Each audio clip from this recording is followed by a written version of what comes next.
ಒಡನೆ ಅಲ್ಲೇ ಶುರುವಾಯ್ತು ಕಲರವ.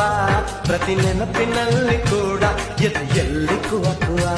ನಾನೆಲ್ಲಿ ನೋಡಲಲ್ಲಿ ಪ್ರತಿಬಿಂಬ ನಿಲ್ಲದೆ, ಯಾವ ಮಾತು ಕೇಳಿ ಬರಲಿ ಪ್ರತಿಧ್ವನಿಯು ನಿಲ್ಲದೆ. ಅದು ಯಾವುದಮ್ಮ ಚಿನ್ನ ನಿನ್ನ ಸೇರೋ ಶುಭ ದಿನ, ಎದೆಯಾಳ ಪಾರಿವಾಳವಾಗಿ ಹಾರೋ ಶುಭ ದಿನ. ನಿನ್ನಂಗೆ ಇಷ್ಟ ಕಣಮಿ, ನಮ್ಮನ್ಸು ನಿಂದೆ ಕಣ